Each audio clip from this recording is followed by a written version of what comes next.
Hello, welcome back to Election Time News. What's up, political summations, poll reviews, nonpartisan predictions, reviews, and compilations on other political forecasters. Today is Tuesday, October 29, 2024, and today I'll be doing the last weekly update on the presidential map for the 2024 election season. It's insane to think that we've gotten here, but here we are, 7 days away until the next president of the United States is decided. If you like content like this, make sure to subscribe to the channel. I have a goal of 500 subscribers by election night, so do me a favor and click on that bright red button below. Also, make sure to join the Discord, links in the description and on my YouTube homepage.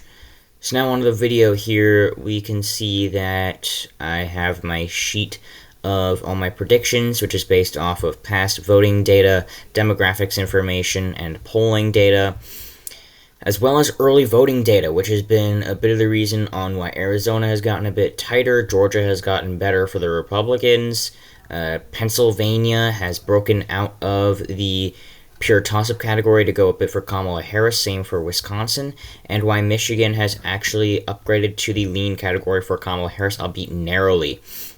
It's also why Nevada has gotten closer and is just barely in Kamala Harris's favor, and why North Carolina has stayed at this rating for Donald Trump. Also why Ohio has gotten much stronger for Donald Trump, as well as Texas, Florida, and a few other semi-Republican strongholds that are now securely in Donald Trump's column.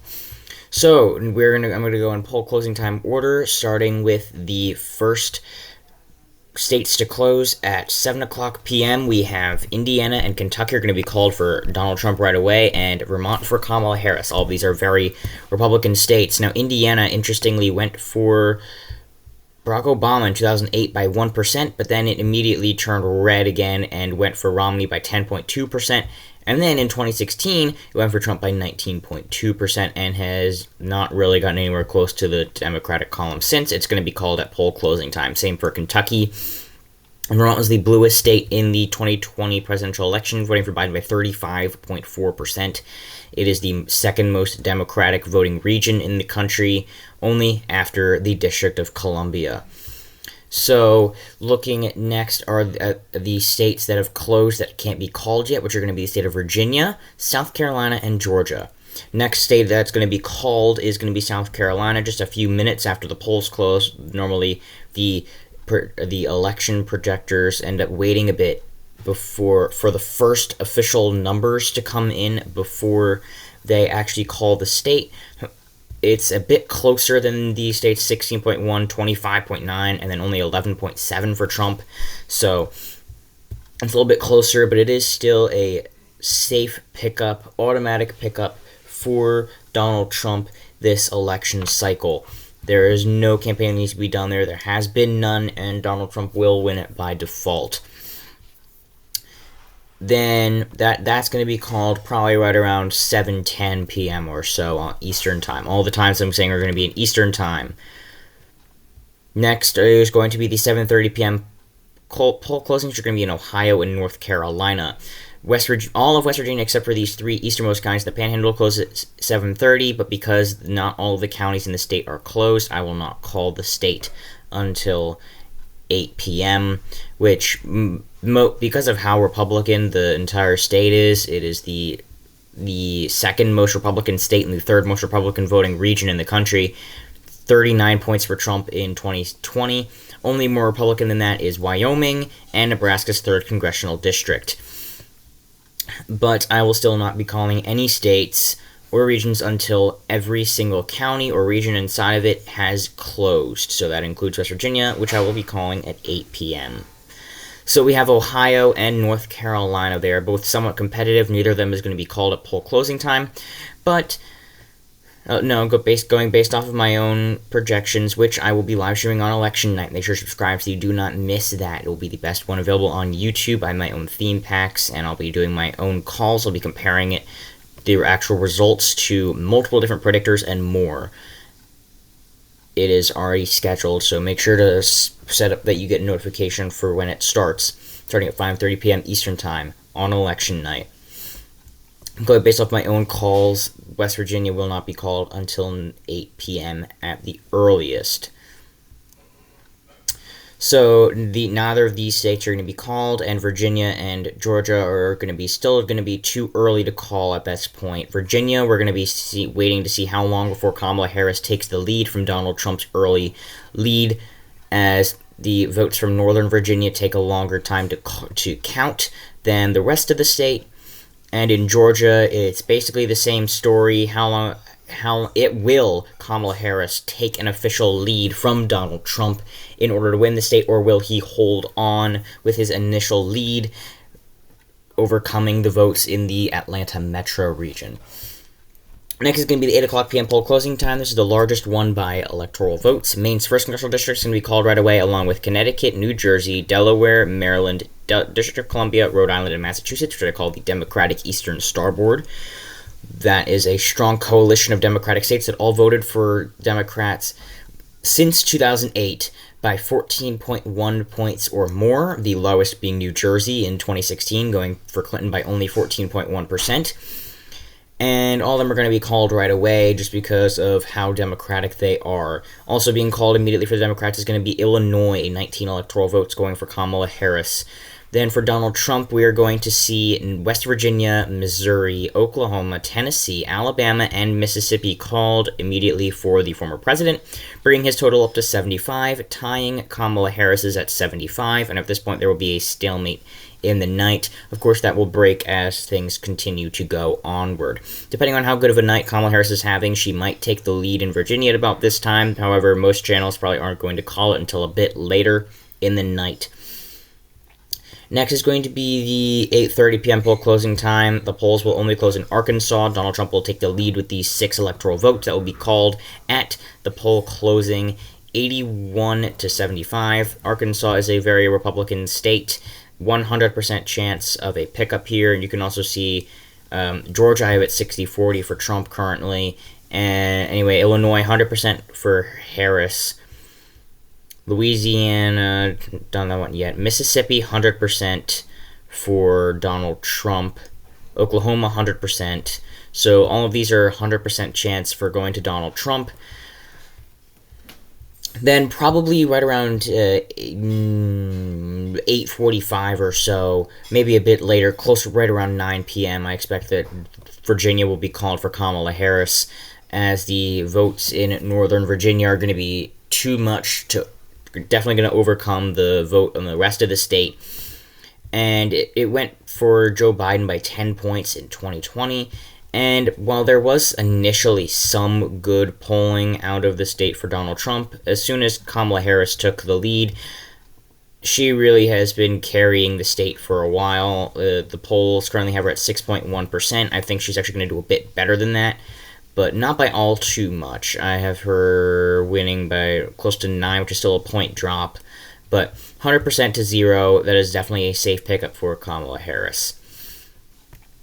Also, right around now, we're probably going to see Maine's 2nd Congressional District get called for Donald Trump, as they're going to be able to call it relatively quickly, as it's been getting more and more right-leaning, as it's a very rural and the older population in this region as well.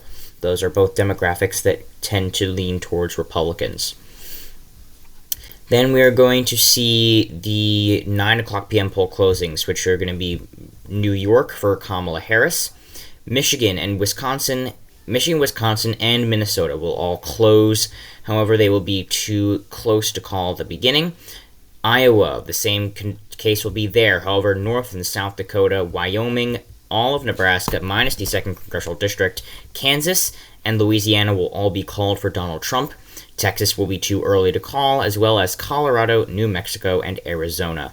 So at this point in time, it's going to be 9 o'clock p.m. on the East Coast, and we have Kamala Harris leading 116 to 109.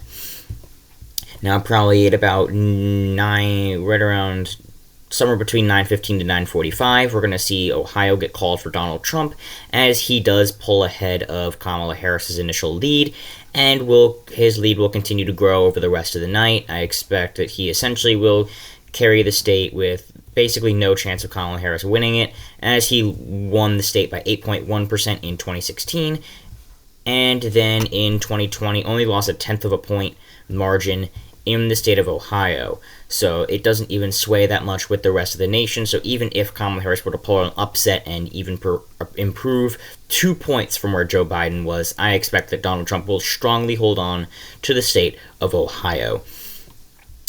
Also, probably right around this time, we will see Colorado get called for Kamala Harris. It's a left-trending state. Even so, it actually probably is going to go by less than Joe Biden did. But I still expect that it'll be a safe state for Kamala Harris. It went 100% for Harris about 3 weeks ago in my predictions. So it's definitely going to be a safe 10 electoral votes for Kamala Harris. New Mexico's still going to be too close. Arizona, as well as even New Hampshire, they're a bit slow at counting votes. Then we're looking probably at about 9:45 or so. We're going to see Florida get called for Donald Trump, as it is a relatively quickly tallying state, even though it has probably, I think it was about 8 million votes in 2020, and it's getting more and more red. It's basically a safe pickup at this point, 95% chance to going to Donald Trump. So this is almost a safe pickup for the former president. 30 crucial electoral votes in his home state going to Donald Trump, bringing him ahead 156 to 126. Next up is going to be the 10 p.m. poll closings, where we will see Montana and Utah get called for Donald Trump immediately, and the swing state of Nevada is going to be too close to call right off the bat. Now, Nevada is generally left-leaning, as it voted for both Hillary Clinton and Joe Biden by 2.4% in 2016 and 2020, respectively. However, that is a 3-point shift in respect to the nation, as the nation voted 3 points to the left, but it did not move at all, meaning that it shifted 3 points to the right. So if it does so again, and Kamala Harris does not outperform Joe Biden by 0.6 of a point, then Donald Trump will flip the state of Nevada. However, luckily, her polling has been doing well, but we'll get to that when I call the state. And probably around this point, we will see the first major calling, the first semi-major calling of the night will be probably New Hampshire for Kamala Harris, followed up by the state of Iowa for Donald Trump. Both of these are relatively strong states. Iowa, 97.5% chance of going to Donald Trump, and the early vote has been looking okay for the Democrats, but it's been looking very strong for the Republicans, resembling 2020, and that was a 8.2 point victory for the former president, so he's probably going to carry the state of Iowa again. Then we also, with the state of New Hampshire, that's almost a completely safe state for Kamala Harris, as it went to Joe Biden by 7.5 points. And even though it only went to Hillary Clinton by 0.37, it seems to be securing itself as a more left-trending state. As in the polls, Harris is leading by 5 points, but not even all that long ago she was ahead by 6.5. So while she's declined quite a bit, it's still not really all that close to anything all that competitive. Next, we will probably see New Mexico get called for Kamala Harris.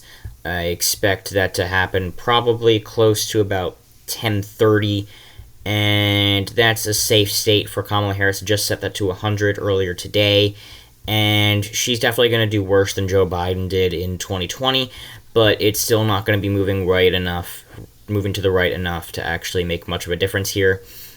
We're probably going to see Nebraska 2nd Congressional District get called for Kamala Harris somewhat soon after that, probably right before 11, because it's only one congressional district and it's not way too competitive anymore. I expect it's going to shift even more to the left. It's going to be one of a few places that Kamala Harris is almost completely expected to do better than Joe Biden did in 2020, as it's so left trending at this point in time. And looking at Nebraska 2nd District, 92.5% chance that it will go to Kamala Harris. So looking at these, I've actually been putting in the wrong colors because I've been doing margins instead of probabilities. So looking here, next is going to be, I think I have Maine as safe as well, but as you can tell, no, it's barely certain. As you can tell, all of the stronger states are getting called first. as the more competitive ones are going to get called later. Right about this time, we're also probably going to see Minnesota get called for Kamala Harris. Tim Walz's home state, it's not very competitive. It was in 2016, where Hillary Clinton only won it by 1.5%. But then in 2020, Joe Biden won it by 7 points, and the polling has Kamala Harris in the lead, and it does not seem to be all that close. It's not an impressive lead, 4.5 points, but I do see that it is basically safe for Kamala Harris this close to election night. It would take a huge error in order for Donald Trump to win the state. Next is going to be the 11 p.m. poll closing times. We're going to see Idaho get called for Donald Trump right away, Washington, Oregon, and California for Kamala Harris immediately. Then, probably right around after this, we're going to see Texas get called for Donald Trump. There's been some talk about potentially, again, a blue Texas, as there has been for a long time, but 95% chance it's going to go for Donald Trump. There's very little to no chance that there's going to be a blue Texas this election cycle. Perhaps, 2032, but not this time, not anytime nearly soon. I actually expect that Kamala Harris will perform worse than Biden did in 2020, so that will be a bit of a setback for the Democrats. Now, all that we have left is the state of Maine, which most likely will be called right around this time. It'll take a while because of their slow tabulation of votes, but it'll be called 95% chance it'll go to Kamala Harris, basically a strong pickup. And then all we have left are the 7 swing states that are left. Right around this time, we're probably going to see Georgia get called for Donald Trump. I have this a very narrow lead here.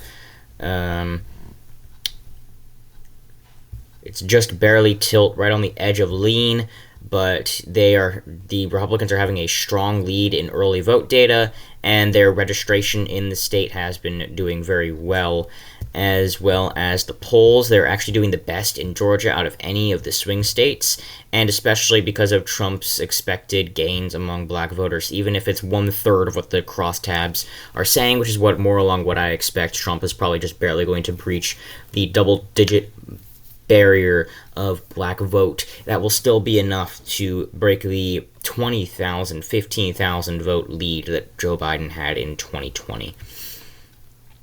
Then moving on, we're probably going to see the next strongest swing state of Michigan be called next. That is going to be a lean margin, actually. Just moved it up from just barely being tilt, 62.5% to 37.5%. It's been looking relatively strong for the Democrats recently, especially among early vote numbers. I expect it's going to be called probably around 11:30 p.m. or so. Depending on how close it gets, it might take even longer. It definitely could be called closer to around 1 in the morning, but depending on how strong things are showing out, if it's anything close to the 2.8 point lead for Biden, which I don't think it'll be anywhere close to that strong, I have it going to about a point for Kamala Harris as of right now, but it could go up to 3 points. If there's any state that Kamala Harris is going to improve in, it's probably going to be Michigan or potentially Wisconsin, but I'll get to that in a minute. And we have the midnight poll closings, which were going to be Hawaii for Kamala Harris at 2:41, ahead of Trump at 2:32. And Alaska is going to be too early to call, but just so everyone knows, it is an absolutely safe Trump pickup at this point. There has not been good enough polling for Kamala Harris. Then we're probably going to see the state of North Carolina get called for Donald Trump, probably at around 12:15 to 12:45 in the morning.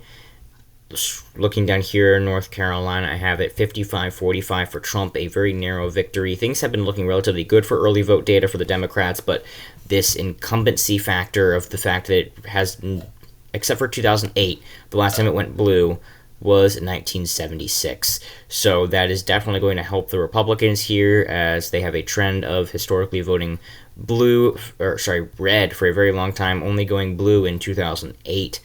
And even then, by the narrowest of margins. It was actually the closest state, closer even than Indiana, which, of course, now votes 17 points for the Republicans, even up to 19 in 2016. Meanwhile, North Carolina voted for Trump by only 1.3%.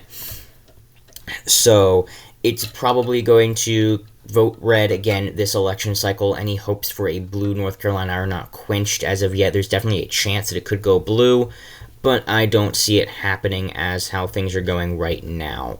I'm actually going to bump that down. Then we're probably going to see Alaska then get called for Donald Trump. I expect it's going to be... we're doing margins.